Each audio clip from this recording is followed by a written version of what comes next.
কোরআন কারীমের মধ্যে আল্লাহ তাআলা বলেন ফালাম্মা বালাগা মা'আস সা'য়া ক্বালা ইয়া বুনাইয়া ইন্নী আরা ফিল মানাম আন্নী আযবাহুকা ফানজুর মাযা তারা। ইব্রাহিম আলাইহিস সালাম সন্তানকে ডাক দিয়ে বলে, ও সন্তান, আমি দেখি আমি তোমাকে জবাই করতেছি। ফানজুর মাযা তারা, এখন তোমার কি অভিমত তুমি বলো। সুবহানাল্লাহ। সন্তানকে এবার বাবা পরীক্ষা করতেছেন যে সন্তান তোমার কি অভিমত। ইব্রাহিম আলাইহিস সালাম সন্তানকে কোরবানি করার জন্য পুরো প্রস্তুত নিয়ে এসেছে। সন্তান যদি বলতো আমি এতে রাজি না, তা তো ইব্রাহিম আলাইহিস সালাম কোরবানি করতেন। আর সন্তান যদি বলেও তা তো কোরবানি করবেন। মাঝখান দিয়ে একটু সন্তানকে পরীক্ষা করার জন্য বলবেন, আন্নী আযবাহুকা ফানজুর মাযা তারা।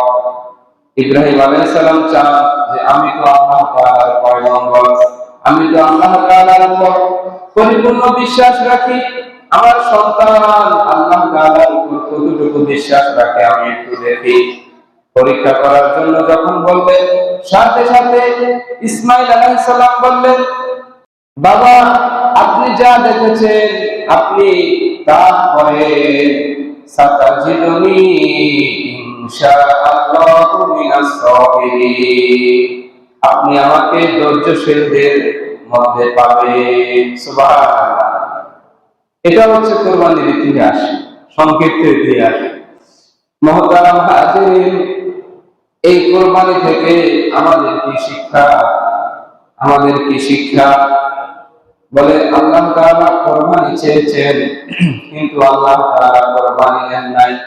আল্লাহ তাআলা চেয়েছেন ইব্রাহিম আলাইহিস সালাম যেন তার পুত্রকে কোরবানি করেন, কিন্তু কোরবানি আল্লাহ তাআলা করান নাই। কি বলেন? চেয়েছেন করুক, কিন্তু বাস্তবেই করুক তা চান নাই। আল্লাহ তাআলা মূলত পরীক্ষা করেছেন। কি করেছেন? পরীক্ষা করেছেন।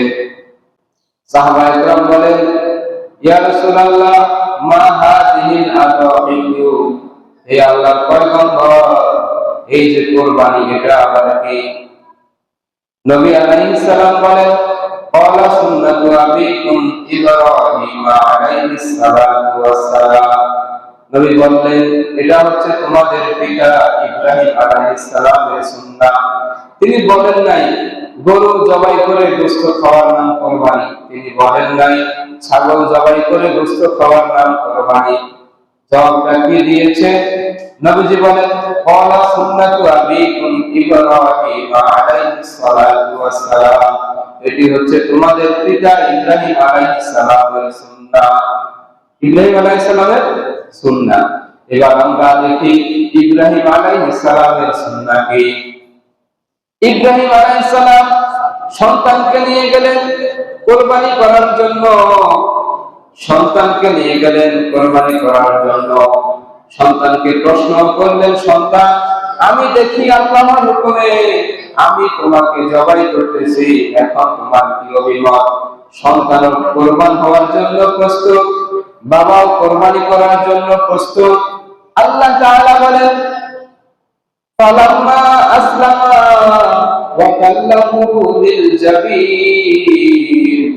আল্লাহ তাআলা বলেন, যখন তারা দুজনেই আত্মসমর্পণ করলো, ইব্রাহিম আলাইহিস সালাম এবং ইসমাঈল আলাইহিস সালাম আত্মসমর্পণ করলো।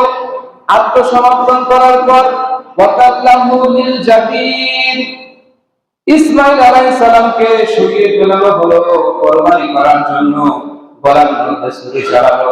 আল্লাহ তাআলা ডাক দিয়ে বলেন, ওয়ানাদাইনাহু ইয়া ইব্রাহিম, হে ইব্রাহিম থামো, ইব্রাহিম থামো। কদ সাদ্দাকাতার রুইয়া, তুমি তো তোমার স্বপ্নকে সত্যি করে দেখিয়েছো। সুবহানাল্লাহ। তুমি তো স্বপ্নকে সত্যি করেছো।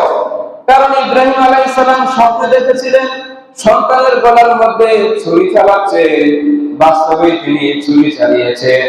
আল্লাহ তাআলা বলেন, কদ সাদ্দাকাতার রুইয়া, তুমি তো তোমার স্বপ্ন বাস্তবায়ন করেছো।